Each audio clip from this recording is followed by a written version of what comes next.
Saludos amigos y amigas, seguidores y seguidoras de En 5 Minutos Roll. Bienvenidos a una reseña aquí en este maravilloso canal. Que no es porque lo diga yo, que soy miembro, ¿sabes? Pero bueno, un poco sí. Gilipolleces aparte, tonterías aparte, vamos a hablar de Warhammer 40.000 Wrath and Glory, en concreto de la edición de Cubicle 7. La edición que ha salido ya por fin en físico, la hemos recibido hace poco, hace unas semanas, aquellos que participamos en la preventa.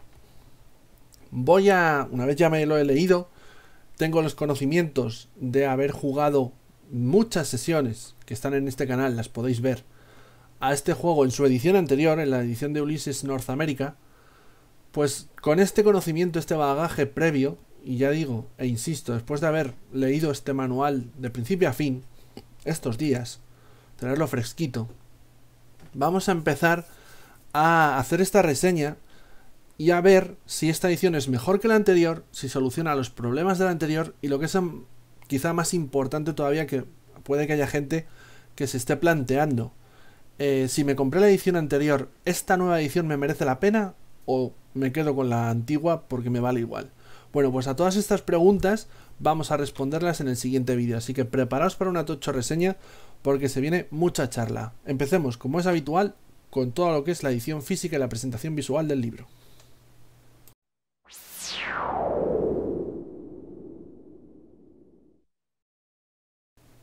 Muy bien, pues como viene siendo habitual, comenzamos hablando de la parte de física, lo que es la edición en físico de este manual básico, la edición de Cubicle 7, y también lo que es la presentación visual del mismo, la maquetación, ya sabéis, cómo está presentado el libro, que en un PDF se puede ver la parte visual, pero no se puede ver lo que es la edición del libro. Bueno, si visteis el vídeo de Descajando Roll que le dedicamos, pues ya os hacéis una idea, porque ya lo visteis entonces, pero vamos a hablar de ello aquí.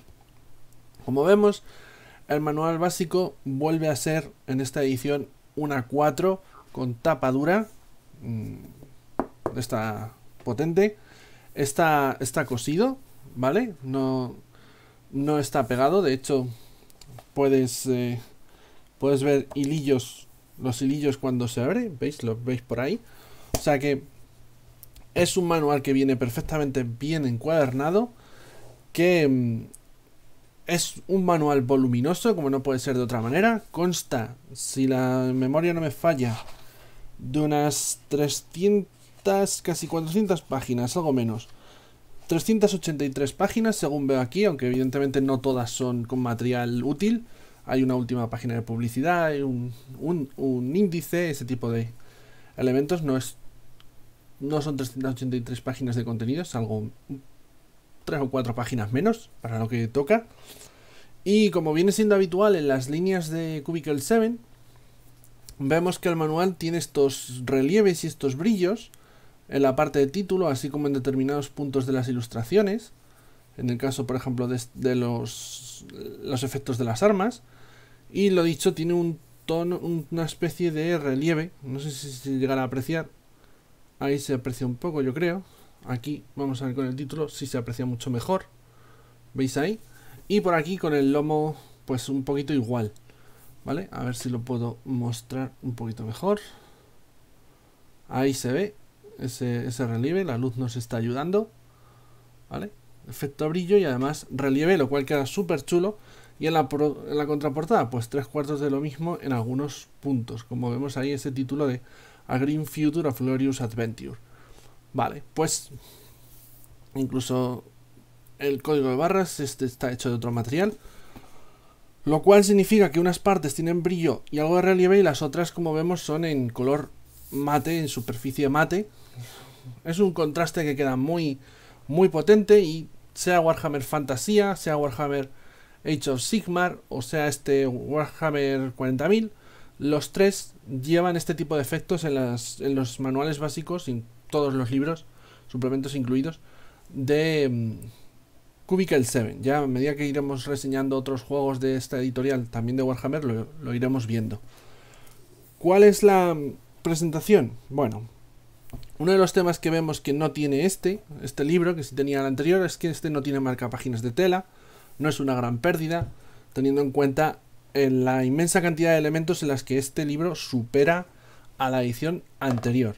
Lo primero que tenemos, si el autofocus se pone, ahí estamos, es que las propias contraportadas traen texto, traen estos tres parrafillos de texto para meternos un poco en el ambiente de lo que sería este universo de Warhammer 40.000. Y luego, la presentación visual del título yo la calificaría de excelente. No diría que soberbia, pero sí excelente, más si la tenemos en comparación con lo que vimos en la edición anterior. Os remito a la reseña que hicimos en el canal de aquella edición para que comparéis resultados y acabados finales. En esta edición vamos a tener maquetación a doble columna. Ahora explicaré esto que aparece aquí. Lo dicho, como vemos, maquetación a doble columna. Los inicios de capítulo vendrán de esta manera, con una ilustración potente y el título importante puesto ahí en blanco con esos efectos y demás. Es una maquetación súper clara. Veremos que cuando se nos quiera añadir al texto algún detalle, bien sea reglas opcionales, bien sea elementos de trasfondo de interés, aparecerán en estos cuadros perfectamente marcados y resaltados. Y a lo largo de todas las páginas del libro, como vemos, tenemos esta sección de aquí con todos los capítulos del manual básico para que sepamos en todo momento en qué capítulo estamos del libro del juego. De hecho, cuando lo cerramos, vemos que hace el efecto de escalerilla, de manera que si más o menos lo tenemos memorizado, pues sabemos aproximadamente hacia qué zona tenemos que ir o por qué zona tenemos que abrir el libro. Cuando se nos presenten tablas, pues aparecerán perfectamente claras de esta manera, con unos encabezados de un color potente y luego la sucesión de tablas con alternando gris y blanco. Y algo también muy positivo de esta edición que nos vamos a encontrar es el hecho de que cuando las tablas son generales o tienen que ver con el imperio, aparecen de este color rojizo. Pero si estamos hablando de otro tipo de especies, como podría ser, vamos a ver, que busco por aquí, me voy a ir a facciones mejor. Estos son los arquetipos. Me voy a ir a las facciones, aquí. Vale, lo dicho, como vemos todo esto aparece en rojo, ¿no? Porque es el imperio, pero en el momento en que yo paso a los Eldar, cambia de color a color azul. Si voy a los orcos, sale de color verde. Y como vemos aquí, la tabla también de color verde. De manera que visualmente queda súper claro en qué sección estamos. ¿Que vamos al caos? Pues aparece de colores morados. Aquí no lo distinguís muy bien. Voy a ver si lo acercáis. Queda un poco negro, pero vamos, es un morado oscuro. Aquí se verá mejor, ¿vale? Lo dicho, de esta manera, utilizando los colores visualmente, el propio libro ayuda al lector y a los jugadores y al director de juego cuando estén en partida a saber exactamente qué están viendo y si les interesa o no. No tienen que pararse a leer para ello. ¿Qué es lo que hace todo esto? Bueno, pues una lectura muchísimo más clara y lo que es más importante, un posicionamiento de la información mucho más sencillo de consultar cuando se está en partida o cuando se está creando una partida o cuando se está creando un personaje, que es algo que la edición anterior tristemente hizo un trabajo bastante pobre, ya que la maquetación no ayudaba, el fondo resaltaba demasiado, el texto se camuflaba demasiado con el fondo, las tablas no aparecían correctamente resaltadas, los textos al margen no aparecían correctamente señalados y en general era un batiburrillo de información apelotonada, pobremente presentada, que hacían que la consulta de todo lo que tenía que ver con reglas y demás en partida o fuera de ella fuese un auténtico peñazo, ¿vale? Todas esas críticas que hicimos nosotros mismos en este canal a esa edición anterior de Ulises North America, en esta de Cubicle 7 las eliminamos por completo. Este manual está 1000 veces mejor presentado. Como vemos aquí, por ejemplo, que nos presentan los arquetipos, de nuevo, perfectamente claros, con toda la información en estos cuadros y tablas, que si queréis entrar en más detalle en ellas, tenéis el vídeo de creando un personaje para saber cómo funciona, y es súper sencillo. Es una creación de personaje compleja, pero de consultar súper sencilla. Y eso que la han facilitado bastante con respecto a la edición de Ulises Norteamérica, como digo. Luego, lo que es la pura presentación visual del título, lo que sería el arte, ilustraciones y demás, y ya no solamente la maqueta, si es funcional o no, que sí. Ya hemos visto que la propia maqueta visualmente es vistosa, es interesante, habla del universo del juego, no es muy elaborada, no es muy barroca en cuanto a elementos, pero funciona perfectamente, que es de lo que se trata al fin y al cabo, sobre todo en lo que es la presentación de texto. Las ilustraciones, bueno, pues la edición anterior, no sé si la conoceréis o la tendréis en mente, resultó que era una edición que visualmente era potente en cuanto a ilustraciones, pero porque la totalidad del manual, eran ilustraciones recicladas. Es decir, era material o bien de manuales de Games Workshop, códex, manuales básicos del juego de miniaturas, de las revistas White Dwarf, o bien incluso de juegos pasados de rol de Warhammer 40.000, como pueda ser Dark Heresy segunda edición, Deathwatch. Si tenías esos juegos, era muy fácil darte cuenta de todo ese arte reciclado, porque decías, esta ilustración la he visto en tal sitio, esta en tal otro, y el drama, sobre todo residía en que muchas ilustraciones eran, sobre todo en material, que tenía que ver con batallas, grandes combates, que no era lo que normalmente vas a jugar una partida de rol, que son batallas masivas aquí entre ejércitos gigantescos, ¿no? Entonces no ayudaba mucho a conocer cómo es el universo de Warhammer 40.000 en una partida de rol. Sí, en cuanto a la parte de Wargame, pero no tanto en la partida de rol. En este manual, tema de ilustraciones, hay ilustraciones recicladas, esto es así. Por ejemplo, voy a mostrar esta de aquí de Advancement. Esta ilustración es reciclada, ya la hemos visto en juegos anteriores y en libros anteriores, pero también hay muchísimo arte nuevo, ¿vale? Y arte nuevo que coincide con el universo del juego. Esta, por ejemplo, yo no la he visto en ningún otro sitio, así que es posible que sea arte nuevo. Pero si no, me voy a estas dos, por ejemplo, que sí sé de buena tinta que son arte nuevo, encargado para este manual en concreto, ¿no? Y que tienen un altísimo nivel.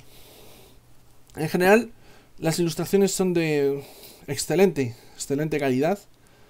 Si habéis visto juegos como Warhammer Fantasy, en la cuarta edición, bebe mucho de ahí, ¿de acuerdo? De esos artistas, son los mismos dibujantes. Esta edición, como vemos, también tiene material de ilustraciones del Wargame y demás, o sea, ese no es el problema.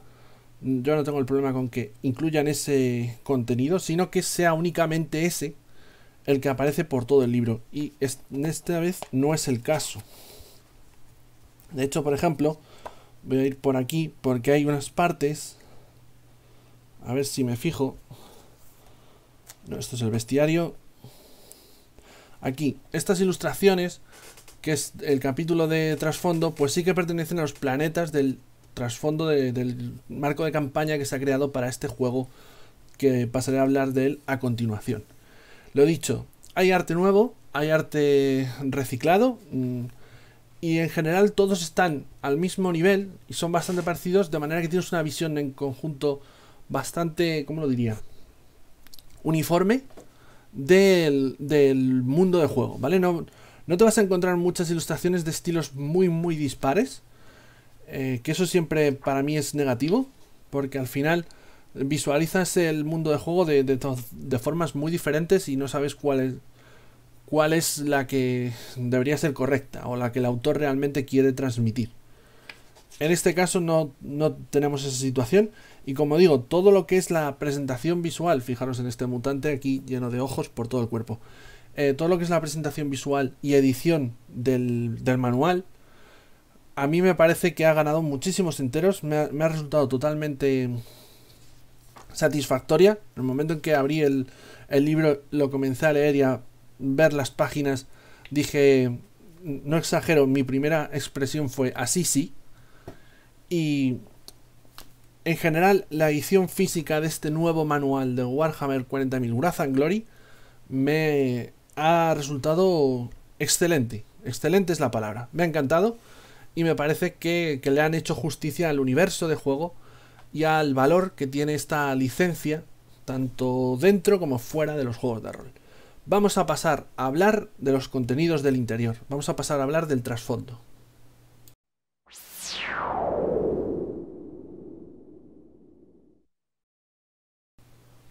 Vale, vamos a hablar del trasfondo. Esto es una tarea titánica. Y si pensabas que en esta reseña te iba a hablar de todo lo que es el trasfondo de Warhammer 40.000, no va a ser así. Me voy a centrar en los elementos importantes para este juego de rol en concreto. No me voy a meter a detallar todo el universo Warhammer 40.000 porque es una tarea monumental que nos llevaría horas y que no... La verdad es que no creo que aporte mucho a esta reseña. Solamente voy a decir que si no sabes lo que es Warhammer 40.000, te diré Warhammer 40.000 es un juego de miniaturas de Games Workshop, un wargame, ¿vale? Que es tremendamente popular, de hecho es la licencia más popular de esa compañía y posiblemente sea el wargame más popular de todos los tiempos. Es un juego que tiene lugar, cuyo universo tiene lugar en el milenio 41 y te habla de que la humanidad está gobernada por un emperador en estado vegetal que estableció un imperio que ocupa cientos de miles o incluso millones de mundos por toda la galaxia. Este gigantesco imperio hace que... Este gigantesco imperio adora a su emperador como si fuera una divinidad, pero como digo, está en un estado vegetal, así que él presencialmente no lo gobierna, sino lo gobiernan otras gentes porque cada planeta es un poco semi-independiente y lo que hace es darle un tributo al gran imperio de la humanidad, ¿no? A cambio de esa protección. El imperio está constantemente en guerra, no ya porque esté tan sumamente extendido por la galaxia que es inevitable que en algún punto haya un conflicto armado, sino porque la creencia de la humanidad, de este imperio de la humanidad, es que el universo es suyo para gobernarlo y que la única forma pura es la de los seres humanos. Por ende, cualquier especie alienígena es hereje, es herética, es algo a lo que temer y algo que destruir. Por tanto, no pueden tener relaciones diplomáticas con las especies alienígenas con las que se topan y siempre existe esa guerra. Además, el propio imperio está asediado ya no por senos, ya no por especies alienígenas de todo tipo y condición, sino también desde el interior por sectas y cultos que adoran a otros dioses como son los poderes ruinosos, que son 4 divinidades del caos, básicamente el mal, que quieren tumbar al imperio y quieren corromper a la humanidad. Entonces lo intentan hacer tanto desde dentro como desde fuera con ejércitos y legiones de traidores, ¿vale? Que intentan, ya insisto, una y otra vez acabar con la, para ellos, tiranía de este emperador vegetal, este emperador cadáver, como lo consideran ellos, que gobierna el imperio de la humanidad, que es el gran baluarte, la gran fuerza existente en el universo, ¿vale? Esto es muy a grandes rasgos, pero muy a grandes rasgos, el trasfondo de Warhammer 40.000. Wrath and Glory, además, está ambientado en una época muy concreta, que es esta época más reciente dentro del trasfondo del juego, que sucedió que, bueno, hay dentro del mundo de Warhammer 40.000 hay dos realidades, el espacio material y el espacio disforme, siendo el espacio disforme el reino de los poderes ruinosos y de los demonios, pero un lugar necesario para poder viajar entre las estrellas, ya que aquí no existen los motores hiperlumínicos de salto hiperespacial y rollos de estos. Se tiene que viajar por la dimensión de los demonios, vamos a llamarlo así. Bueno, existe esto, y en el momento actual en el que está ambientado Wrath and Glory, es una época en la que, debido a una serie de conflictos y batallas muy importantes, se ha desgarrado el universo, el espacio disforme, y se ha creado una enorme grieta llena de tormentas de disformidad que impide viajar a las naves entre un punto y otro. De manera que el imperio, ese vasto imperio de la humanidad, está dividido en dos áreas. Una, el imperio que sigue funcionando como tal, que está cerca de Terra, que es ese mundo sagrado, que es la Tierra, ¿vale? Que ahí se puede viajar y todavía el poder del imperio se siente. Y otra parte, que es el imperio Nilus, o el lugar de la noche eterna, como lo llaman, que lo que hace, no se puede comunicar entre sí por esa grieta, esa cicatrix maledictum, como la llaman, que les aísla del resto de fuerzas imperiales, del resto de planetas. En esos lugares, evidentemente, están incomunicados, se siente que no se siente el poder imperial, están desesperados, hay escasez, hay conflicto, e incluso en algunos lugares llegan a pensar que realmente el imperio ha caído por completo, y ellos se han quedado allí y no saben qué ha pasado, pero se extiende el rumor de que el imperio ha dejado de existir y el emperador ha desaparecido por completo. Está ambientado, como digo, en esta época en concreto. Eso sería el marco de campaña a grandes rasgos de todo lo que tiene que ver con Wrath and Glory, para que nos ubiquemos. Ahora bien, dentro de esta edición, no paro de moverme, Dios mío, qué nervioso estoy. Es la fuerza del emperador. Dentro de esta edición de Cubicle 7, ¿qué cambios trae con respecto a la anterior? Bueno, pues una de las lacras, vamos a llamarlo como es, que tenía la edición anterior de Ulises North America, es que, claro, explicar todo esto con sus detalles, dentro de lo que cabe, para que la gente sepa en qué mundo va a jugar, es una tarea que, como veis, es ardua, porque hay mucho contenido. Warhammer 40.000 lleva muchísimos años en marcha, tienen muchísimas novelas, cómics, manuales, de todo tipo. Por ende, es muy vasto, es un mundo de juego vastísimo, y transmitir eso a una persona que no tiene ni idea de este universo es harto complicado. Y además en un manual básico que tú tienes que dar lo esencial para que la gente pueda jugar sin tener la sensación de que se está perdiendo cosas. La tarea era tan ardua que yo creo que fracasaron. Consiguieron el objetivo, a mi juicio, en esa reseña ya lo comenté, de, a grandes rasgos, transmitirte el universo Warhammer 40.000, pero cuando se trataba de hacer que esa información que tenía el jugador o el futuro director nuevo la pudiese él trasladar a una partida, ahí es donde ya se encontraba el problema, porque no tenía conocimientos para hacerlo a un nivel terrenal, de partida, de aventureros. Se quedaba en lo macro de la ambientación y perdía por completo lo micro de la ambientación, ya que esa parte, lo que sería un escenario de campaña, digamos, coger, vale, este trasfondo es enormemente vasto, pero lo voy a centrar en este puntito en concreto para que puedas trabajar con él. Ahí es donde fallaba la edición anterior, porque nada más que nos daba, y no estoy exagerando, un par de páginas con el marco de campaña, que era claramente insuficiente. Se nos mencionaban un par de personajes importantes, unos cuantos planetas, y poco más. Ya está. No se nos decía nada más de qué estaba pasando en ese sistema, porque en concreto se nos hablaba de un sistema de planetas, un sistema planetario. Vale. Sistema Gilead, que era el marco de campaña, pero que no estaba desarrollado en absoluto. ¿Qué ha corregido esta edición? Bueno, pues ha quitado paja de todo ese material de trasfondo titánico que no hacía falta meter. Es decir, en la edición anterior nos encontrábamos, por ejemplo, con que se nos hablaba o se nos describían los necrones, pero luego en el juego de rol, en el sistema Gilead, no había necrones por ningún lado, de manera que realmente no me hacía falta a un jugador novel que le expliques que los necrones andan por ahí, porque si es que no le has dado material para utilizarlos luego. Entonces, quita eso y dale cosas que él pueda manejar y que pueda utilizar en sus partidas.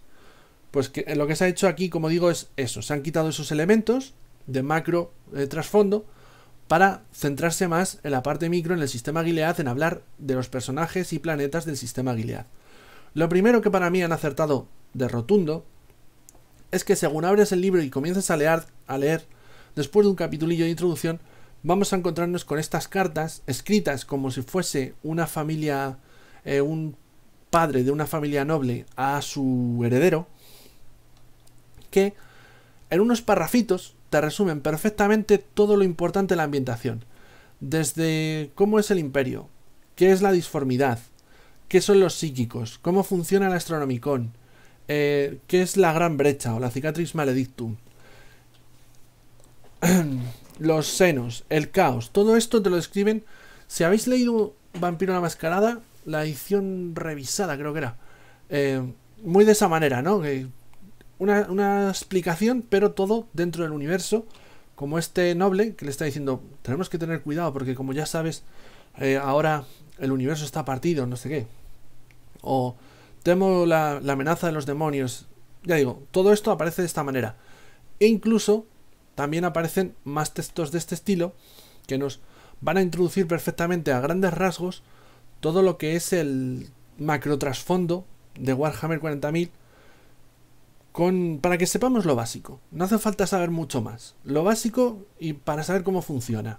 Y ya está. De hecho, en estas mismas páginas ya se está trabajando. Una vez las empiezas a leer, ya te van dando retazos de los elementos, los conflictos que van a introducir después cuando te hablen del sistema Gilead en concreto. Que esto es algo que en la edición anterior no había. No existían conflictos dentro de el sistema Gilead porque, insisto, no estaba desarrollado. Te hablaban de que había dos personajes importantes, Jack el Baronius, el Rogue Trader, el comerciante independiente, y la Lord Militante Tileria Filamón, algo así, y una serie de planetas, como era, bueno, pues hay un planeta dedicado a la agricultura llamado Hostia, y hay otro que es del Altus Mechanicus llamado Abacrus. Ese tipo de elementos, pero no te introducían conflictos de ninguna índole. Aquí ya te los van a empezar a introducir, y cuando hable en breve de todo el capítulo dedicado al sistema Gilead, eso ya se desborda. Pero insisto, te habla de esas partes fundamentales que tienes que conocer para saber de qué va Warhammer 40.000 y Wrath and Glory en concreto. De nuevo, se mantiene la idea original del juego, que es hacer un juego de rol de Warhammer 40.000 que cubra muchos palos, no centrarlo únicamente en la Inquisición o en los marines espaciales, sino que tú puedas jugar con orcos, que puedas jugar con Eldars, que puedas jugar con el caos, que puedas jugar con un inquisidor que a su vez va con un marine espacial, que les acompaña un comerciante independiente y hay un tecno sacerdote de por medio. Bueno, pues esa fusión de coger muchos palos del universo de Warhammer 40.000, todo esto se mantiene en esta edición, y lo que hace, una vez dados los retazos básicos, es utilizar la propia explicación de crear un personaje, a la hora de que estás creando un personaje, para hablarte, a ver si llego a ello, aquí estamos, de las razas, venga que llego, aquí, de las facciones, el imperio, cómo funciona el imperio, cuáles son las principales facciones del imperio, cómo es la sociedad imperial, de los Eldar, cómo son los Eldar, de los orcos, cómo son los orcos. Cuando te quiera hablar de los psíquicos, los poderes psíquicos en la disformidad y cómo funciona todo eso, pues todo ello te lo explica en la parte de poderes psíquicos, que si llego a ella será igual, ¿vale? Aquí, antes de hablarte de las reglas, de cómo manejar los poderes psíquicos a nivel mecánico, pues ya nos habla de qué son las tormentas de disformidad, de la Cicatrix Maledictum, de cómo funcionan los psíquicos, qué hacen con ellos en el universo de Warhammer 40.000. Lo que te ha dado un retazo inicial al principio del libro, pues ahora, cuando llegas a ese capítulo, te lo explica a nivel de trasfondo con algo más de detalle, para que lo conozcas con más profundidad. Pero no te mete una charla enorme de no sé cuántas páginas de inicio y luego ya nos metemos a reglas. No, sino poco a poco te va introduciendo estos elementos. ¿Qué es lo que se ha hecho en esta edición?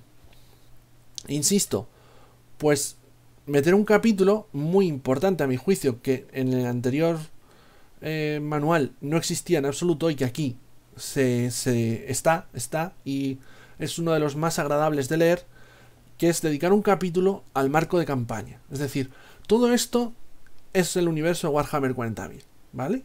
Te han contado, te han dicho. Si tú dominas el universo de Warhammer 40.000 y tienes la alegría o el deseo de, no, yo es que quiero hacer una partida, una aventura que tenga lugar en ultramar, con los ultramarines, durante la invasión de los tiránidos, y jugar una aventura en ese momento. Vale, hazlo. Tienes las reglas y tienes el material para poder dirigir esa aventura.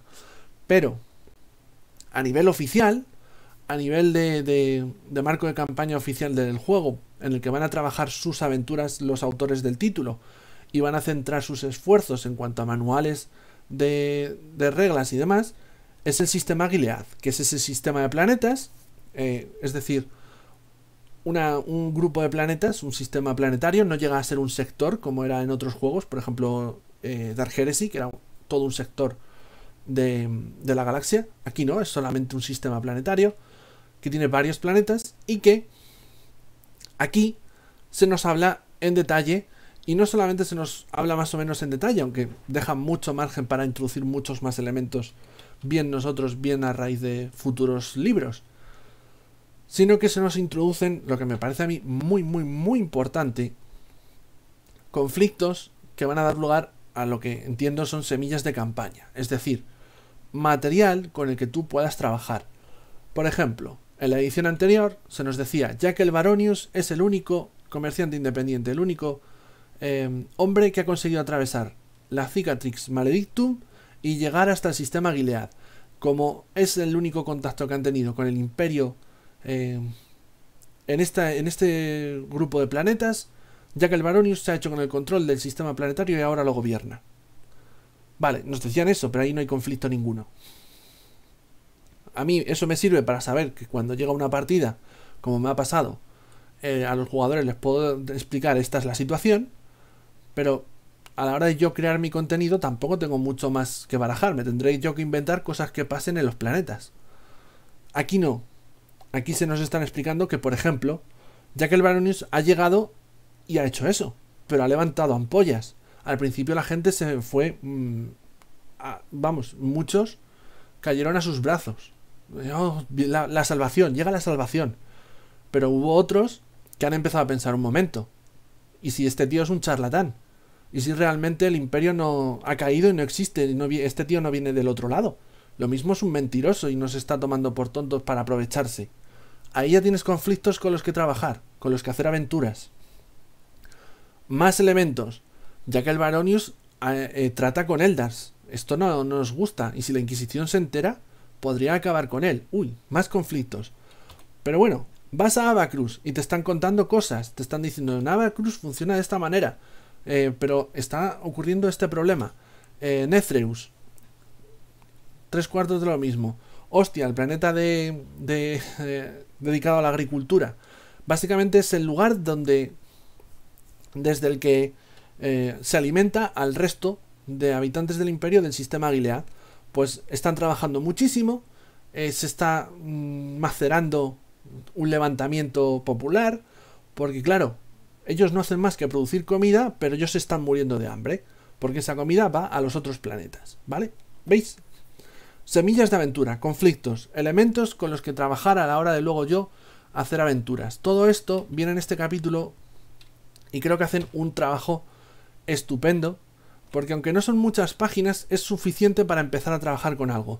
Porque luego, ya haremos la reseña en su momento, hay un suplemento que hace poquito que ha salido el PDF, que es la guía del jugador, bueno, Forsaken System Player's Guide, que se va a meter mucho más en trasfondo, en hablarte de estos planetas, en hablarte de qué está pasando, de las facciones, de quiénes son los PNJs más importantes. Todo esto es trabajo que tú puedes aprovechar como director de juego para empezar a crear tus propias aventuras en este universo de juego. Y que muchos de estos elementos, como no puede ser de otra manera, serán explorados por los propios creadores del juego de rol para hacer sus aventuras y sus campañas. De manera que muchas de estas semillitas que estamos viendo aquí en el manual, posteriormente no me cabe ninguna duda que servirán para tratarlas en aventuras y campañas futuras. Pero ya digo, todo esto me parece un excelente trabajo que se ha hecho, que podrías decir, bueno, esto se ha hecho, pero a cambio han tenido que quitar cosas, ¿no? Porque no puede ser que tenga el mismo número de páginas y han metido material. Sí, se han quitado cosas de la edición anterior, como por ejemplo las reglas, que ya mencionaré, de vehículos. Pero es algo que se va a tratar en publicaciones futuras. Es decir, no es que ya han desaparecido el juego por completo, sino que en el básico no se considera que deba estar. Aquí te dan la información básica para jugar, y esto es, a mi juicio, mucho más básico que las reglas de vehículos.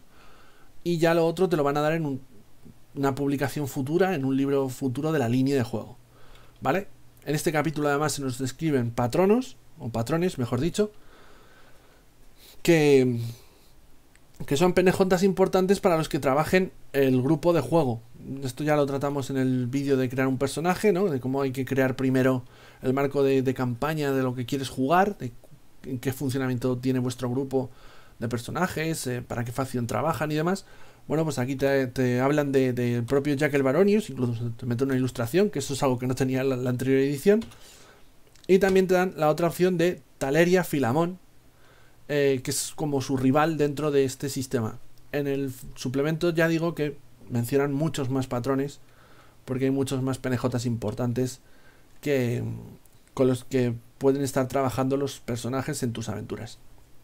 Y esto es más o menos el trasfondo de esta nueva edición, que ya digo que es bastante, pero no es... En ningún momento he tenido la sensación de faltan cosas, sino todo lo contrario. Bien, me han introducido cosas que necesitaba. Muchas gracias. Y han quitado otras. Por ejemplo, mencionaba antes los necrones. Pues sí, los necrones no se mencionan en este nuevo manual, en esta nueva edición, pero tienen todo el sentido del mundo, porque ya lo he dicho antes. Si no aparecen por ningún lado del sistema Gilead, no veo necesario que me hables de los necrones. Déjalo para un suplemento en el que los introduzcas en el sistema, o que des reglas para esos enemigos, y que la gente que no juega en el sistema Gilead pueda utilizarlos con reglas oficiales, vamos a decirlo así, en vez de crearse ellos las estadísticas a pelo. Ya digo, se ha perdido alguna cosa, pero en ningún momento he tenido la sensación, o el pensamiento, mejor dicho, de esto tenía que haber estado o esto me lo han quitado. Todo lo contrario. Gracias por meterme esto. O bien, qué bien, ves, con esto puedo trabajar. Ostras, esto qué interesante. Lo que le faltaba de trasfondo micro, insisto, micro para mí es ese trasfondo manejable, ese trasfondo con el que crear aventuras. Llámalo semillas de aventuras, llámalo de otra manera. Pero es centrar el foco en un punto en concreto de todo el universo de Warhammer 40.000. Bueno, pues eso que no estaba en la edición anterior, porque eran 2 páginas y con eso lo siento mucho, no se puede trabajar. Aquí se ha puesto un esfuerzo en que esté y en que se pueda trabajar con ello. Y ya digo, ese capítulo dedicado a hablarnos de los distintos planetas es tremendamente revelador, ¿vale? Mira, y ya termino y paso a reglas, lo juro, que se me va el tiempo.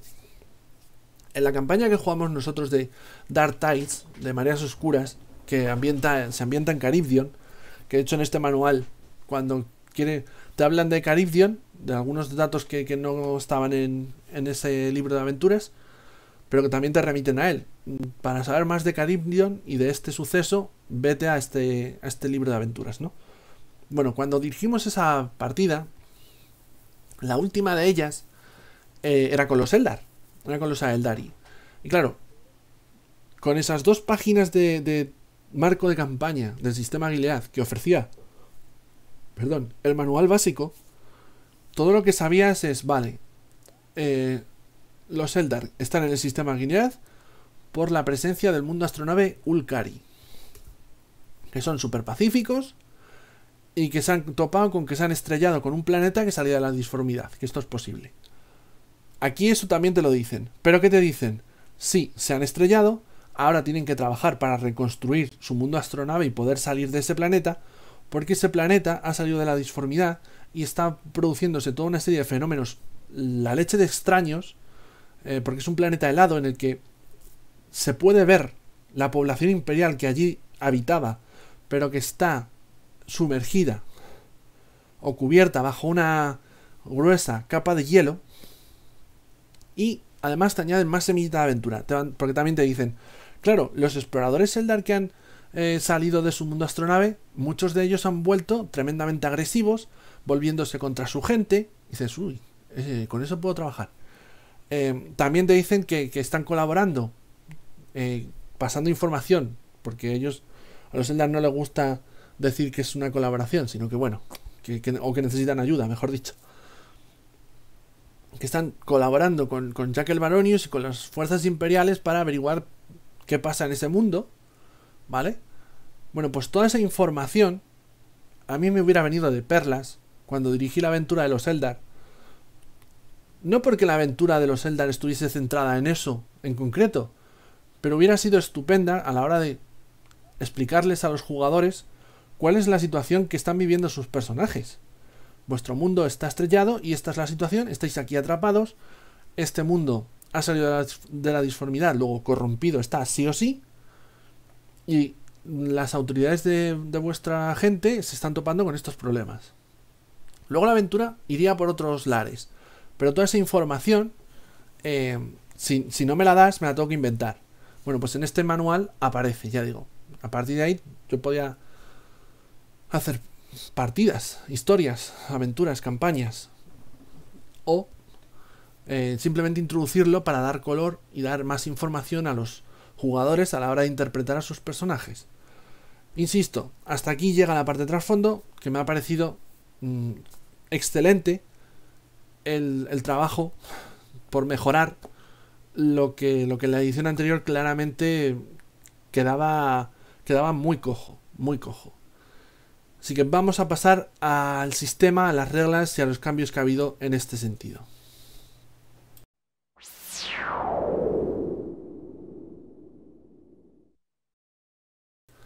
Vale, voy a hablar del sistema de Wrath and Glory, sobre todo de cómo funciona, de cuál es su objetivo, yo creo, o qué estilo de partidas se destilan del mismo, y algunos de los cambios que se han introducido en esta nueva edición, que creo que hay cambios importantes con respecto a la anterior.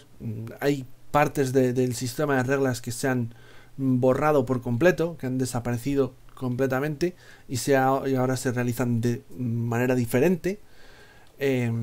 Y ya digo, creo que son cambios de enjundia, de importancia, seguramente fruto del feedback de las experiencias de juego de mucha gente que les hayan ido diciendo a los creadores de mira, esto en partida a mí no me funciona, esto yo lo veo y nos ha sucedido esta situación mientras jugábamos. Con todo ese feedback yo creo que les ha servido para pulir, vale, estos elementos no terminan de cuajar en el juego, vamos a ver cómo los hacemos de otra manera o si tienen que desaparecer.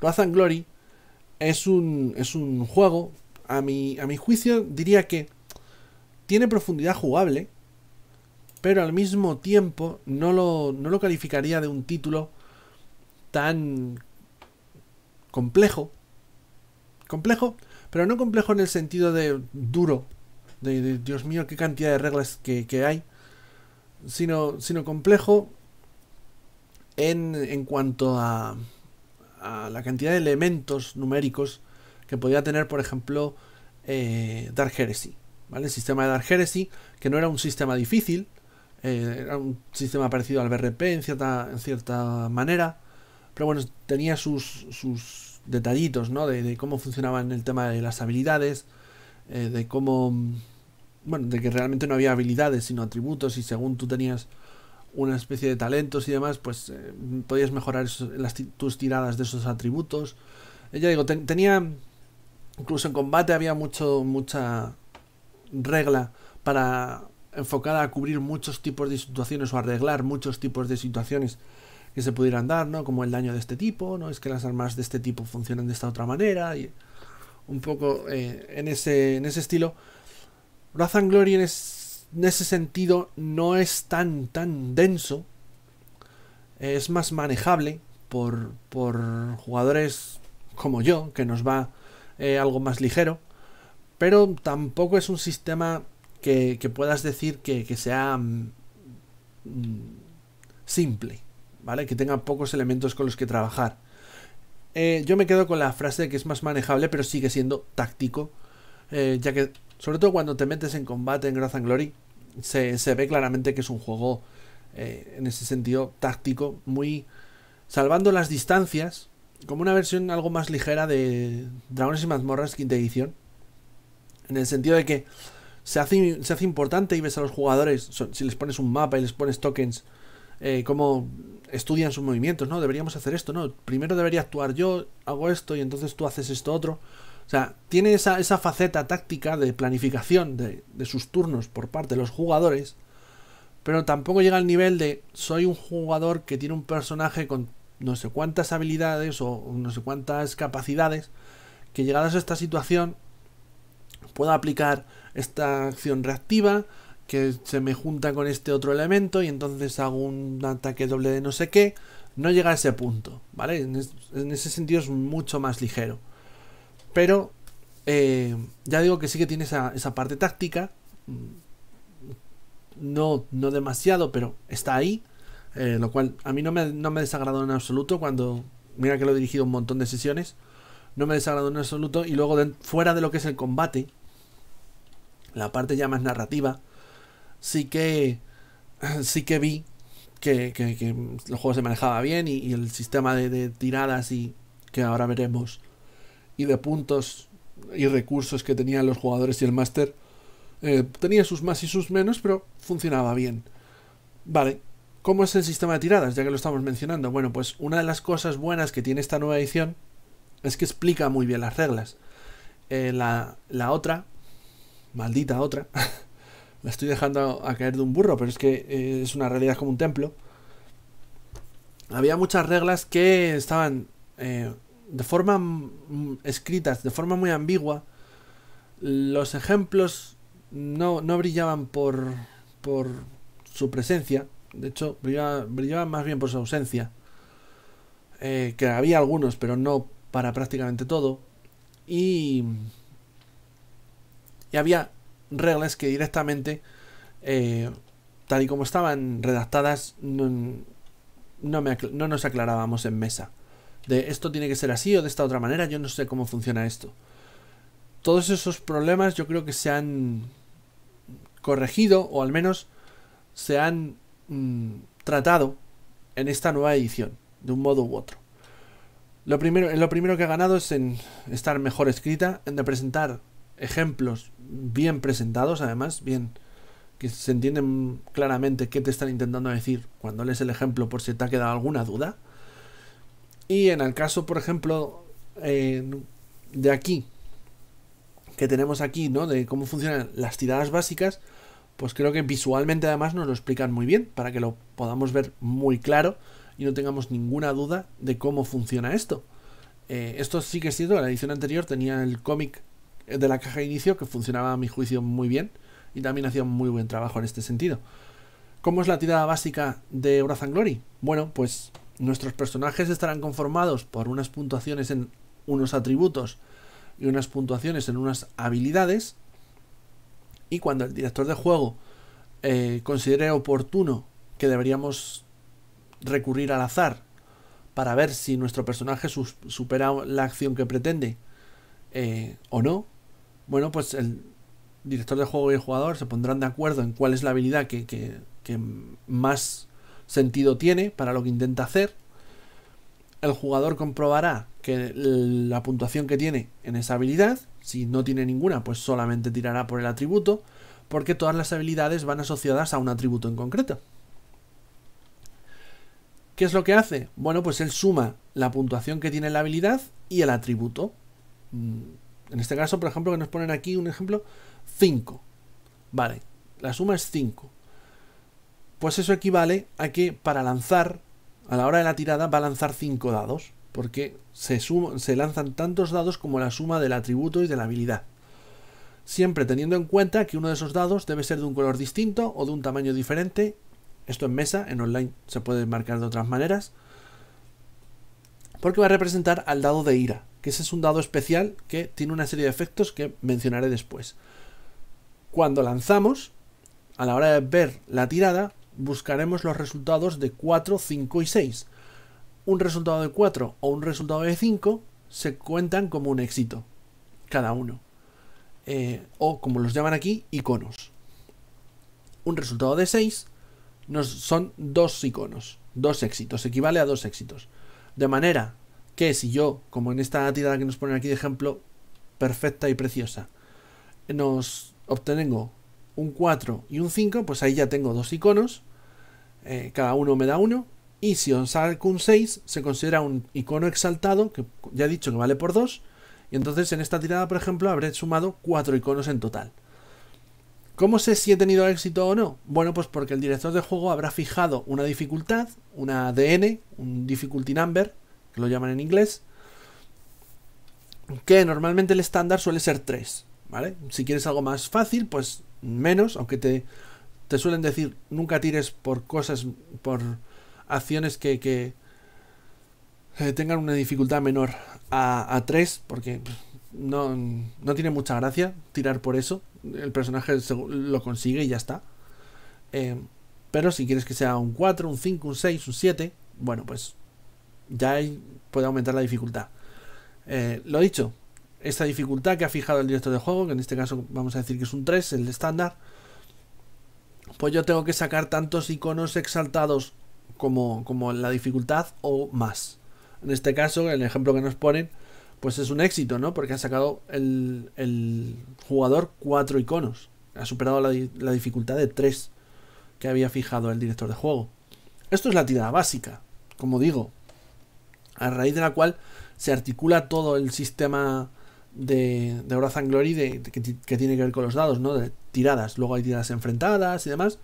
Pero en general esta es la tirada básica. Siempre la lectura es esta. 4, 5, 6 son iconos y tienes que batir una dificultad fijada por el director de juego. Y vas a lanzar siempre tantos dados como la suma de tu habilidad y tu atributo, o en algunos casos pues solamente tu atributo o la que tengas en determinado atributo derivado.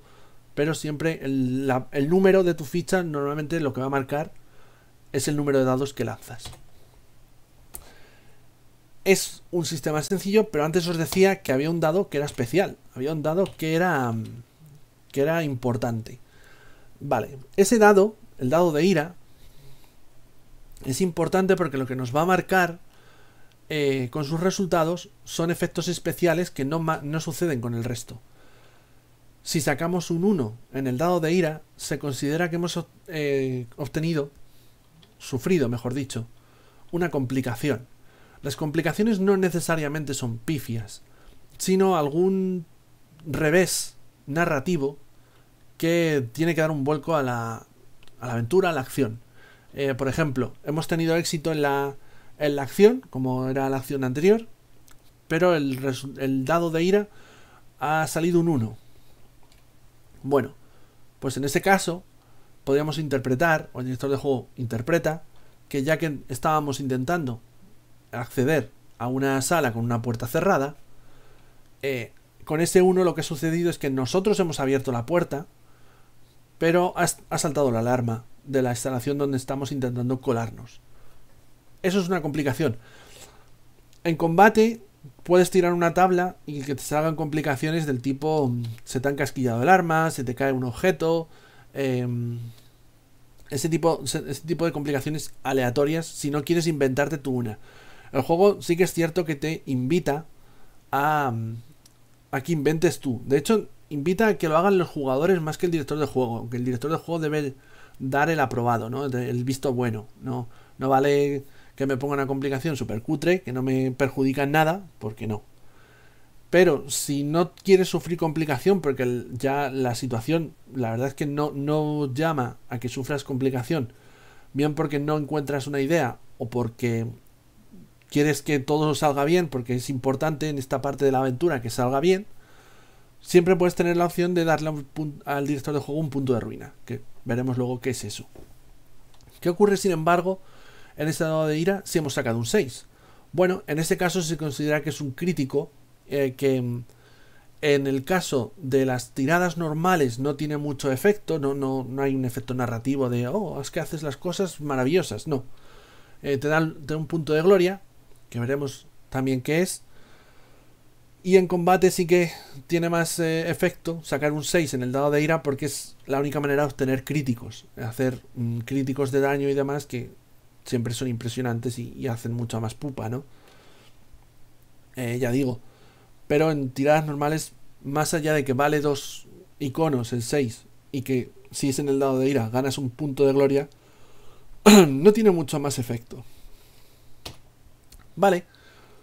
Pero antes de pasar a los puntos, un elemento que yo sí quería tratar es que ya hemos dicho en la parte de trasfondo que Wrath and Glory es un juego cuya filosofía es coger muchos de los elementos del universo de Warhammer 40.000 y no enfocarlo en algo en concreto, sino abrirlo mucho, ¿no?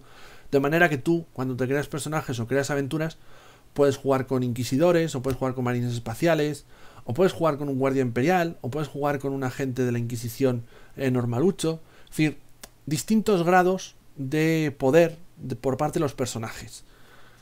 Evidentemente lo suyo es que todos los personajes de una partida estén en el mismo nivel de poder, porque si no va a estar súper desequilibrado. ¿Cuál es el problema que le encontramos a esto nosotros en partida? Que cuando jugábamos con los personajes de más nivel, los marines espaciales primaris, los inquisidores, es decir, la gente top del universo, las dificultades de muchas de sus acciones eran totalmente triviales, porque a lo mejor te ponían que claro, la dificultad estándar es 3. Tú le dices a alguien que lanza 11 dados yo que sé, en persuasión, que la dificultad para convencer a ese PNJ es un 3, y es que es tontería tirar, si es que lanza 11 dados, si es que las posibilidades están de cara absolutamente, ¿no? Bueno, pues esto ha sido tratado en este nuevo manual, no se le mencionaba en el anterior, pero en este nuevo manual sí que te dicen que esto va a pasar, algo de lo que ya insisto nos dimos cuenta nosotros también, y que lo que deberías hacer es, por ejemplo, a tier 4, a nivel de poder 4, personajes inquisidores, primaris y demás, las tiradas de dificultad 3, cuando son habilidades en las que tienen una puntuación muy vasta, como ya digo, esos 11 dados, por ejemplo, no tires, el personaje lo consigue y punto. Y de esa manera también se refleja que el personaje es mucho más poderoso que otro de nivel de poder inferior, y que por tanto estos personajes, lo que para otro personaje que manejaste de nivel inferior era un reto, pues para estos no lo es, y pasan como Pedro por su casa, ¿no? A lo mejor abren esa puerta como pim pum, ya está, no hace falta ni tirar. Solamente deberías tirar en dificultades que superen el 5 o que sean de 5, porque ahí, dentro de lo que cabe, todavía hay unas ciertas posibilidades de fracaso o de que surjan complicaciones o que sea interesante, ¿vale? Pero si no, no recurras a los dados. Ya digo, sin ser la panacea, creo que lo mencionen y te ofrezcan consejo de cómo deberías tratar con esta situación es un punto a su favor. Es algo que debo decir que esta edición menciona porque me ha parecido importante y es un inconveniente, que no problema, con el que me había topado jugando, dirigiendo este juego. Vale, pero antes mencionaba que los jugadores, antes de pasar a todo esto, tienen una serie de recursos. Hemos mencionado los puntos de ruina del director de juego o los puntos de gloria de los jugadores, pero también están los puntos de ira de los jugadores. Son nada más que 3 recursos, ¿vale? Cada uno tiene sus funciones. Los jugadores tienen tanto ira como gloria. Los puntos de ira son personales, cada jugador tiene los suyos, y le van a servir pues para relanzar fallos, para hacer algún tipo de declaración narrativa, o para restaurar puntos de shock. Y para ganarlos, bueno, pues una buena interpretación, cumplir con el objetivo que se ha puesto su personaje esa partida, este tipo de elementos. son los típicos puntos bueno, que sirven para que, ostras, es que quiero conseguir esta acción sí o sí y me ha salido una tirada de mierda. Bueno, pues gástate un punto de ira y entonces a ver si tienes más suerte en esta ocasión, ¿no? Empiezan los jugadores con 2 puntos, puede haber talentos y algunas habilidades especiales y demás que les den más puntos de inicio, pero el estándar son 2 puntos por sesión. Y yo no he tenido problemas, nunca he sentido que tengan demasiados recursos de puntos de ira en partida. Y ya digo que han sido bastantes sesiones, no hemos encontrado ese problema. Los puntos de gloria, por otro lado, es una reserva común para todos los jugadores que les van a dar cuando saquen 6, así como en alguna que otra situación.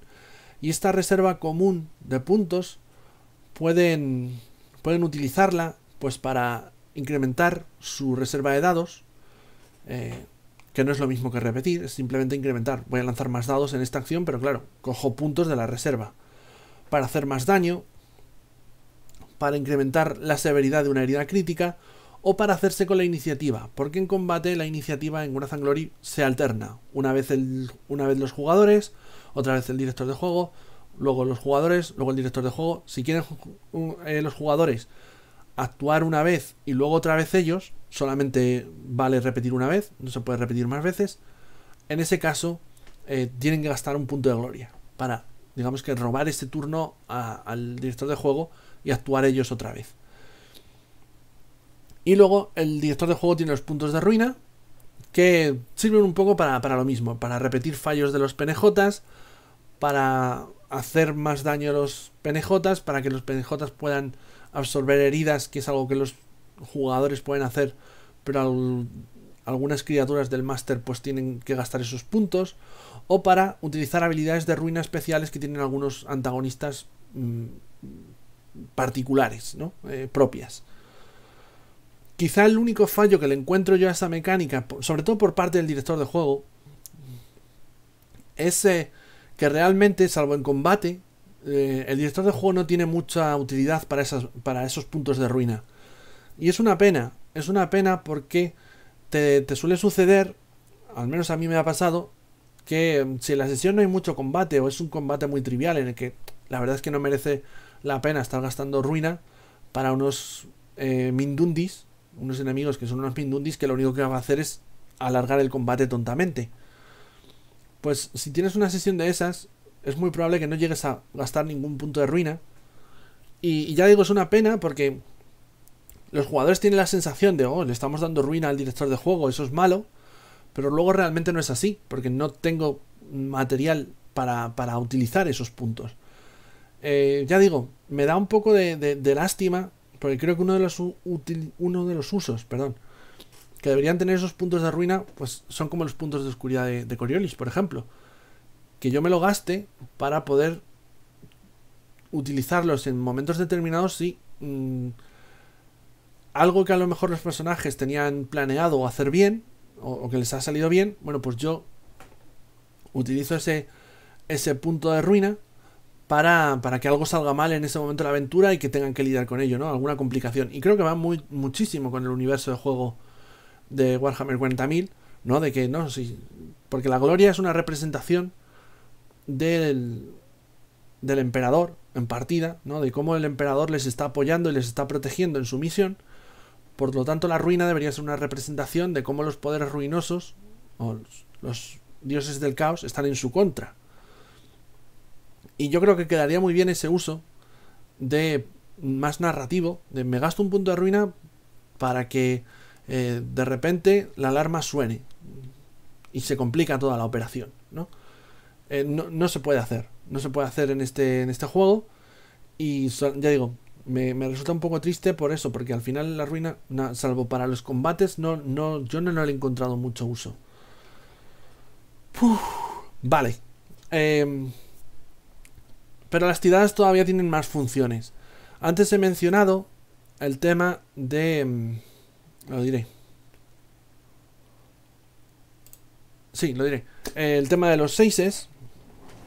Bueno, hay una mecánica jugable en Wrath and Glory, que es el intercambio, el shifting, que es básicamente que cuando tú tienes muchos más éxitos de los que necesitas para superar tu acción, pues puedes utilizar algunos de esos 6 para obtener mejoras, ¿vale? En combate esto tiene mucho más uso, pero fuera del combate, bueno, pues puedes ganar más información o puedes gastar esos 6 para que tu acción tenga una calidad mucho mejor de la que sería normalmente, incluso para hacerla más rápido de lo que la harías habitualmente, ¿no?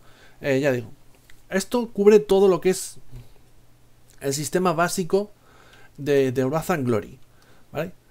¿Qué es lo que se ha eliminado? Yo creo que acertadamente. Bueno, que la edición anterior, por razones que no sé muy bien, había un enfoque demasiado perjudicial, a mi gusto, hacia las cartas.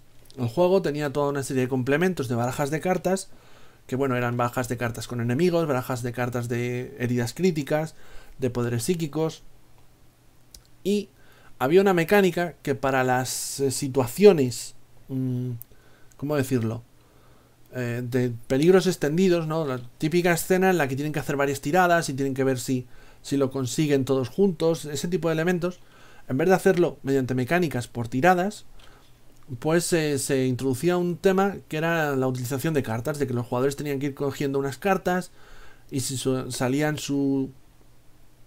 una palabra clave en concreto, se considera que habían tenido éxito. Si no salía, pues fallaban y se retrasaba, avanzaba el peligro. Unas reglas que yo no utilicé para nada en partida, porque me negué por completo a comprarme las cartas, primero porque eran carísimas y segundo porque no me aportaban nada, y que en este caso han eliminado por completo. No, de hecho en el manual no se hace ni una sola mención a las barajas de cartas aquellas, de manera que si las tienes podrás seguir usándolas de alguna manera, porque el sistema de reglas está ahí, pero han quitado toda esa morralla de referirte a las cartas, ¿no? Antes lo que hacía el manual mucho era si sale un 6 es una herida, en combate es una herida crítica, vale, entonces en vez de decirte tiras en esta tabla para ver qué crítico ha salido, es coge una caja de la baraja de cartas de críticos para saber cuál es el crítico. No, lo siento mucho, pero no, porque además ya digo, cada baraja no sé si eran 20 euros o por ahí, es una pasada y había un montón. Vale, y esto es el sistema, ya digo, el capítulo de reglas bien explicado, sin problemas.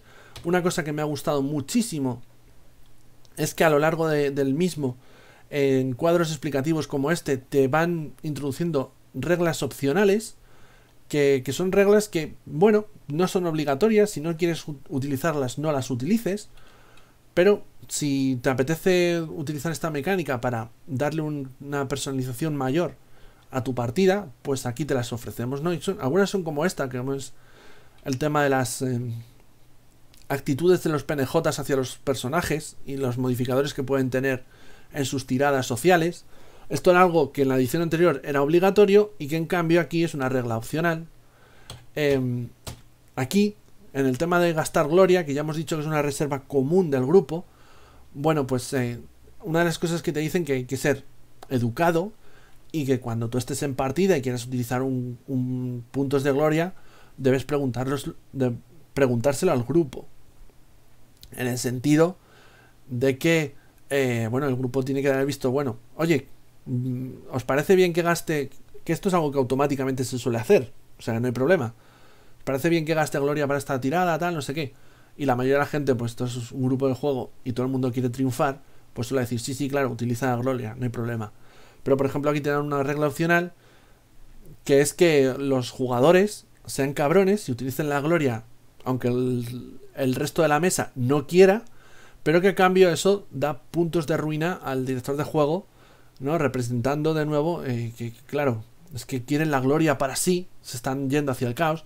Yo digo, reglas opcionales que le dan color a tu propia partida, que si las quieres las usas y si no, no, porque el sistema funciona bien con o sin ellas. Llegados al combate, en este caso se ha habido una serie de cambios. Uno de ellos es el tema de la iniciativa, y es que en el pasado, bueno, ya he mencionado que la iniciativa es intercalada entre jugadores y director de juego, y que los jugadores, esto no lo he dicho pero lo digo ahora, no es actúa fulanito, luego el director de juego, luego fulanito, luego el director de juego, luego fulanito 2, sino que es común. Es decir, es el turno de los jugadores. Ellos deciden de todos quién es el que va a actuar en ese turno. Y ellos se tienen que poner de acuerdo. ¿Qué ocurría?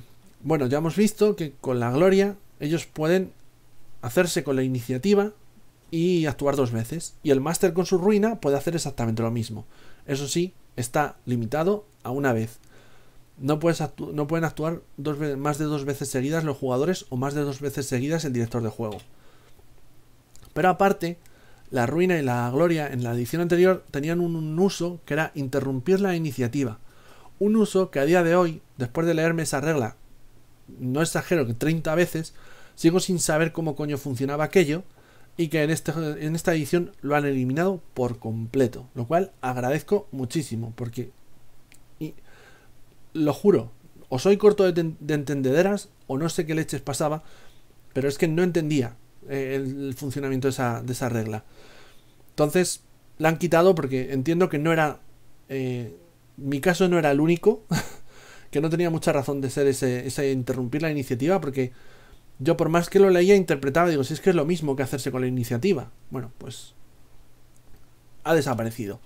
Por lo demás, el combate sigue funcionando igual. Ya he dicho antes que es un combate, sobre todo si le metes mapas y tokens, que yo creo que hacen falta por el estilo de combate que es y demás.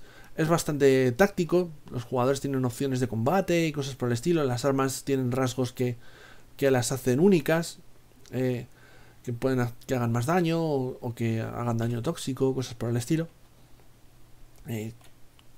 Cada personaje tiene su acción de movimiento, su acción completa, su acción simple, su acción gratuita, una reacción. Ya digo, son cosas que suenan mucho a D&D, ¿verdad? Es ese combate táctico, pero sin llegar al punto de D&D, que creo que al juego le va bien por el estilo de juego que además es un juego en el que debería haber combates, ¿no? Porque es lo suyo. Y bueno, en el combate lo que tiene es que no hay dificultades, sino que los jugadores cuando lanzan sus habilidades, los resultados los comparan con la defensa del objetivo al que intentan atacar. Por lo tanto, el director de juego no tiene que estar diciendo, no, pegar ese espadazo tiene una dificultad de 5. No, es lo que aparezca en la defensa más los modificadores que toquen.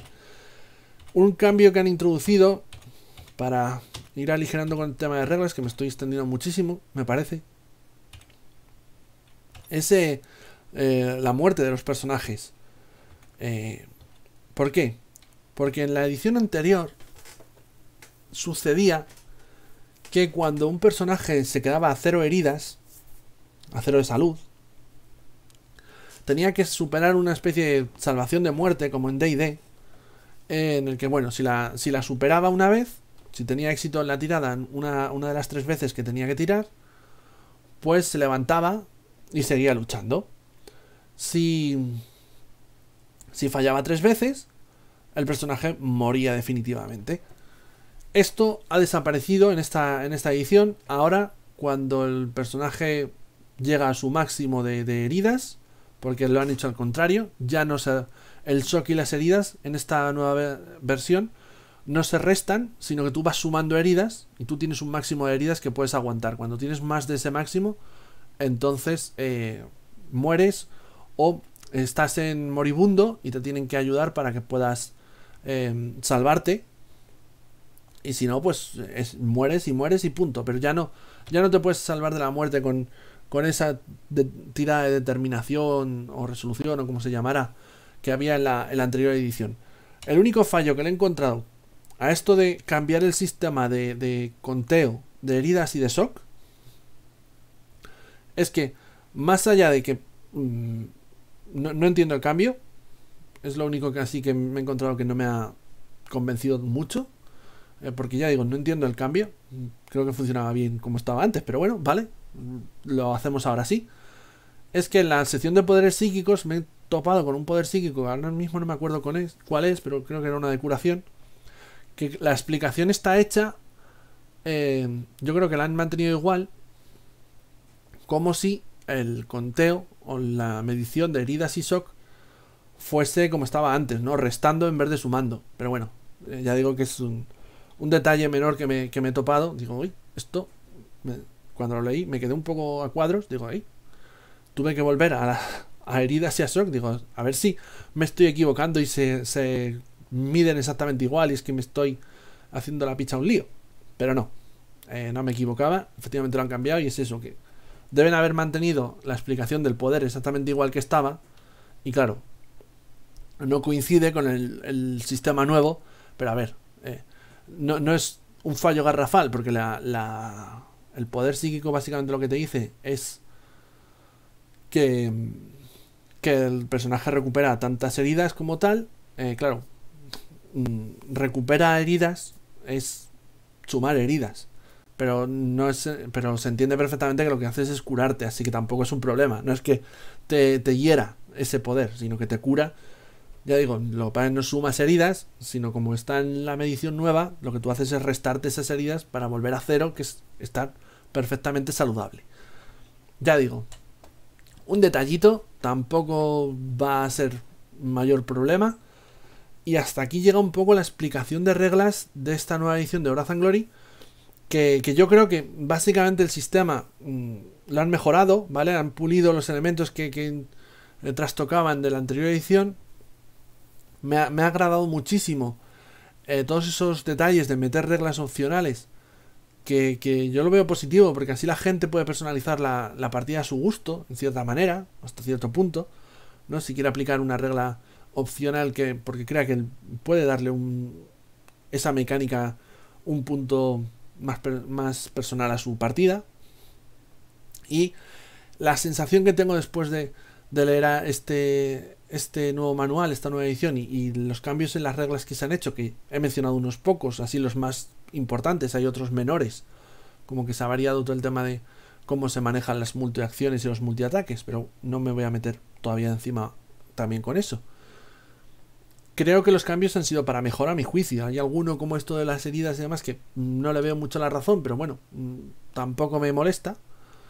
Pero creo que ha sido para mejor y debo decir que para mucho mejor. O sea, se ha quitado toda una serie de morralla de paja que estorbaba, que realmente no estaba funcionando, para pulirlo más el sistema y que creo que dé mejor resultado con esta nueva versión. Yo todavía le he introducido algún cambio nuevo, ¿no? Como he mencionado eso de los puntos de ruina, pero bueno, muy contento con el resultado final. Así que, habiendo hablado ya del sistema, del trasfondo de la edición, lo último que nos queda, como siempre, es hacer un resumen. Es la valoración final, donde ya digo, a nivel general, que me ha parecido esta nueva edición de Wrath and Glory.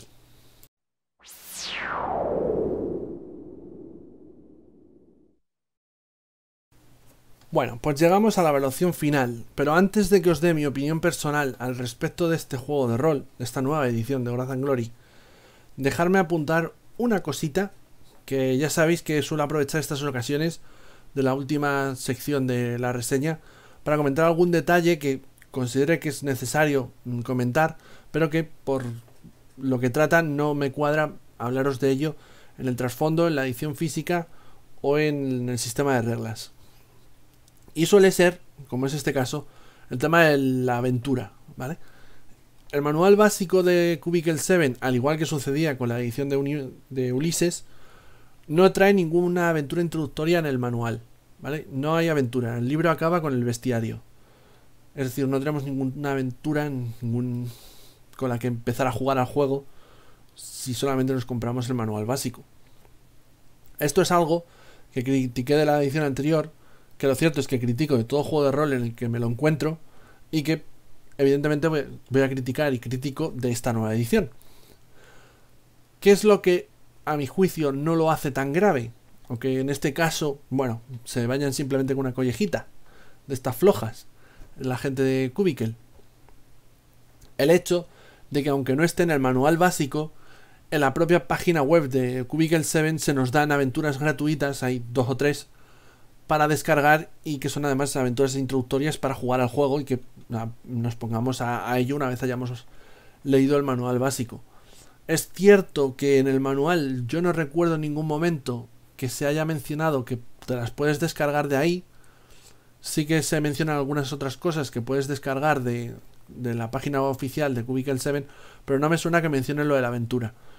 Pero bueno, lo dicho, se palía el hecho de que aventuras gratuitas de introducción existen, te las puedes descargar de su página web, pero, insisto, no están en el manual dentro básico del juego, ¿no?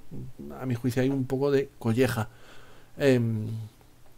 Es mejor, evidentemente, que lo que teníamos en la edición anterior, que directamente no había ninguna aventura de introducción, ni siquiera gratuita, y lo más parecido que había era el típico libretillo de reglas rápidas con una aventura y personajes pregenerados.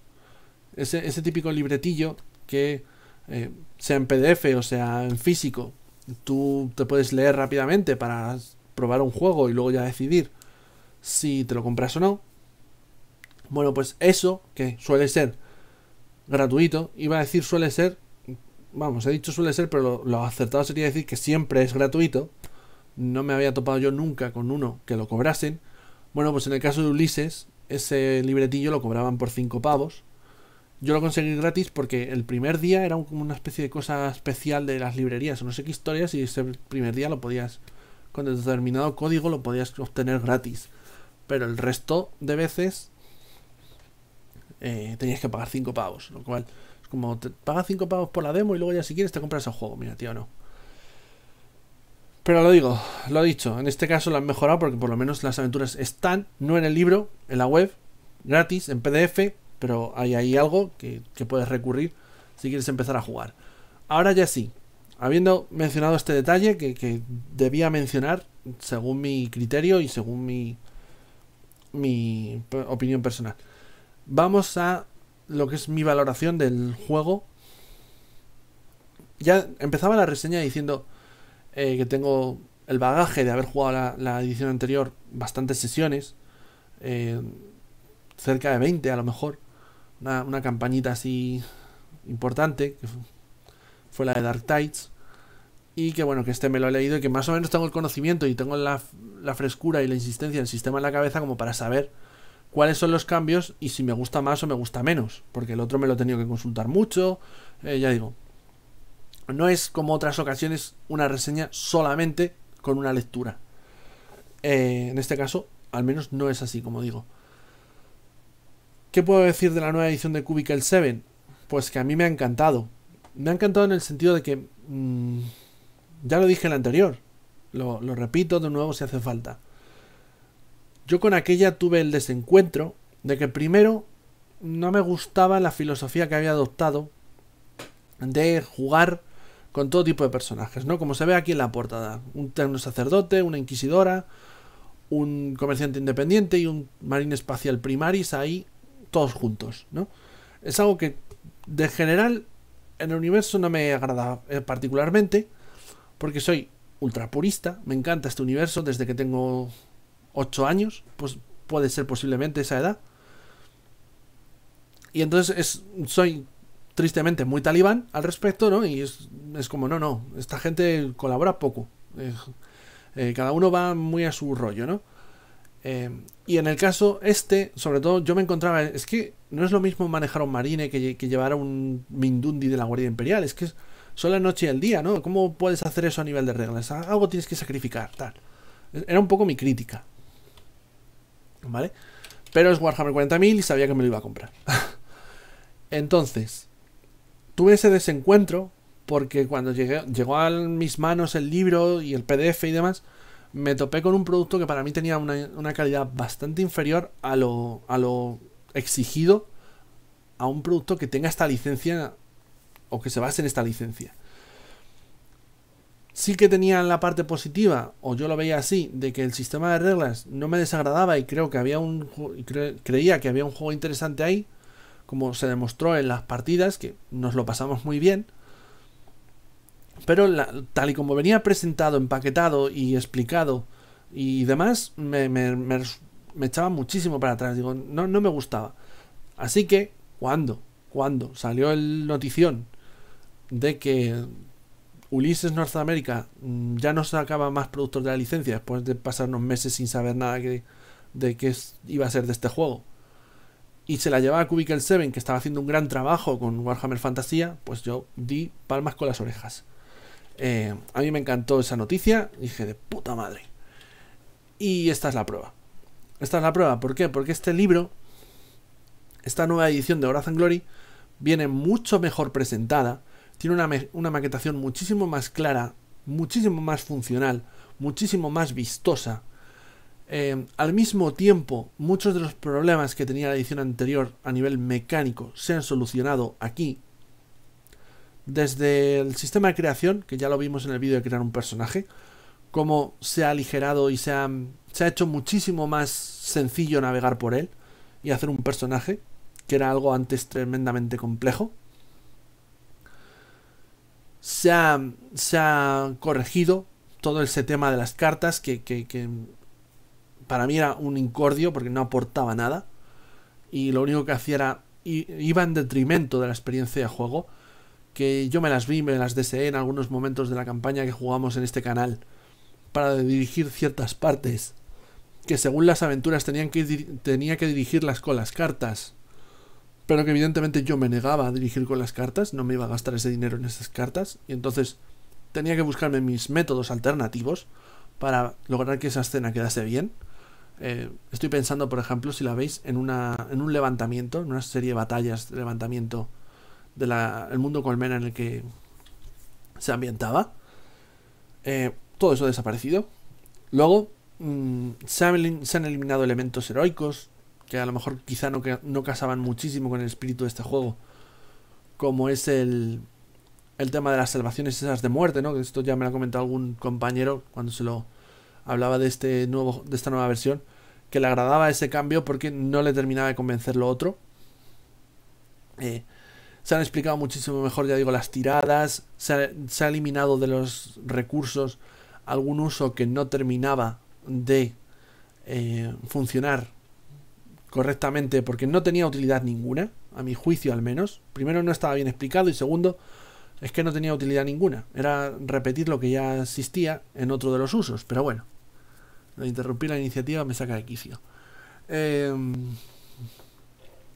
Y a nivel de trasfondo creo que se ha presentado muchísimo mejor y se ha hecho el esfuerzo y el trabajo de proporcionar un marco de campaña oficial interesante en el que poder ambientar nuestras aventuras, y sobre todo con el que poder trabajar como director de juego a la hora de afrontar la creación de partidas y campañas.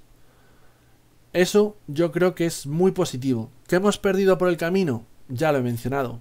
Por ejemplo, las reglas de vehículos, que tampoco eran la panacea en la anterior edición, las reglas de creación de vehículos, de creación de vehículos, las reglas de vehículos, de combate de vehículos y cosas por el estilo, porque era una página y media o por ahí, y tampoco eran revolucionarias o aportaban muchísimo a la experiencia de juego. Entonces, que eso lo hayan quitado a mí no me desagrada en absoluto. Incluso me agrada más que lo trasladen a un suplemento. Primero porque creo que es algo que va más acertado para un suplemento, y porque en el suplemento van a tener más espacio para poder hacer unas reglas mejores para el uso de vehículos en tus partidas. Viaje espacial o el uso de, yo que sé, coches, tanques, lo que sea. Y que en un suplemento de ahí, pues además puedas poner más vehículos de ejemplo. Es decir, todos esos elementos que ya en el otro libro venían muy constreñidos, si le das su propio libro, creo que van a brillar mucho más que aquí, que tampoco aportaban ni eran esenciales, que es lo vital, porque de lo que estamos hablando es de un manual básico y debería estar lo básico. Y para mí, lo básico es un marco de campaña con el que crear aventuras y trabajar, que resulte interesante y que puedas ver que va a tener un desarrollo en futuras publicaciones. Eso me resulta básico, más que lo otro. Así que ya digo, muy contento. Hay otros cambios que no he mencionado, ¿no? Como todo el tema del avance de personajes, ¿no? De entre distintos niveles de poder. Se han ampliado las opciones y demás. Pero bueno, el resultado al final es que creo que estamos ante una edición mucho mejor, mucho más pulida, mucho mejor presentada y en general 1000 veces más recomendable de Wrath and Glory que la que tuvimos originalmente. Ahora bien, la pregunta es la siguiente. La pregunta que hice al inicio. Si eres una persona que le mola este juego o que le está molando este juego, ¿me merece la pena comprarlo? Yo te digo, dale una oportunidad. Dale una oportunidad porque yo creo que merece la pena. Es cierto que a mí me encanta Warhammer 40.000, ya lo he mencionado, pero yo creo que es un juego bastante chulo y que puedes hacer aventuras muy chulas que a tus jugadores les molen. Y en esta versión sí la recomiendo. La otra me hubiera costado muchísimo más recomendarla. Pero esta versión no tengo problemas en recomendarla porque creo que va a satisfacer al comprador. Pero si eres una de esas personas que se compraron la edición original de Ulises y ahora mismo estás planteándote, que puede haber alguien, por eso lo menciono, si te merece la pena comprarte esta edición o no, porque puedes pensar que si ya tengo la otra puedo jugar al juego igual. En parte sí, pero yo te diría, si ese es tu caso, cómpratela. Yo creo que te merece la pena comprártela, aunque sea el PDF, ¿vale? Si no quieres comprarte el manual en físico, no lo compres, ¿vale?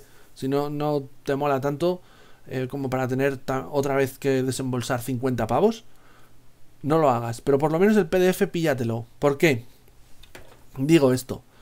Primero porque a partir de ahora todo el material, y tienen planeado bastante, de hecho ya están sacando cositas. De momento ya han sacado la preventa de un libro de aventuras, ya han sacado la preventa del Forsaken System Player's Guide, que te da trasfondo, te da nuevos patrones, te da nuevos arquetipos. Es un suplemento que yo he visto el PDF y me ha volado la cabeza. Digo, chulísimo. Estoy deseando leerlo. Pero tengo otras cosas antes. Pero bueno, ya digo, todas las publicaciones futuras van a hacer referencia a este manual y a las reglas de este manual. Y yo creo que los cambios que trae este manual son suficientes como para que no sea una edición revisada del anterior juego, sino yo lo trataría más ya como una segunda edición de Wrath and Glory. Porque al principio cuando hicieron el mensaje, yo sí la sensación que tuve, la impresión que me dio el mensaje que soltó Cubicle 7 de, bueno, vamos a hacer una edición nueva, una versión nueva de Wrath and Glory, tal, manteniendo cosas del anterior y demás. La impresión de ese mensaje fue, me tengo que comprar el juego otra vez para los 4 cambios, que tampoco serán súper grandes, que le van a meter, ¿vale? Esa fue la sensación. Además ellos dijeron, no, vamos a sacar después un PDF con los cambios para la gente que tiene el PDF antiguo y demás. Bueno, eso está pendiente, pero en fin. La sensación, insisto, la impresión es comprar 2 veces el mismo juego. Pero después de leerlo, creo que los cambios son lo bastante sustanciales como para que esto no sea una edición revisada o una impresión revisada de la edición de Ulises North America, sino una segunda edición en toda regla. Para mí esto es Wrath and Glory segunda edición. Así que si estás en esa tesitura, de verdad, cómpratelo. Insisto, aunque sea el PDF, no hace falta que te desembolsen los 50 euros del físico si no estás por la labor, pero por lo menos el PDF yo creo que te va a venir muy bien y que seguramente te va a agradar, porque los cambios son importantes. Hay mecánicas importantes que han desaparecido o que han cambiado y que yo creo que la base está ahí, pero se ha pulido. Así que si terminaba la reseña antigua con algo de sensación agridulce, un sabor en la boca agridulce de aquel primer Wrath and Glory, en este caso estoy henchido de orgullo y de contento, porque para mí esta edición es muy buena y me ha gustado muchísimo, y me voy con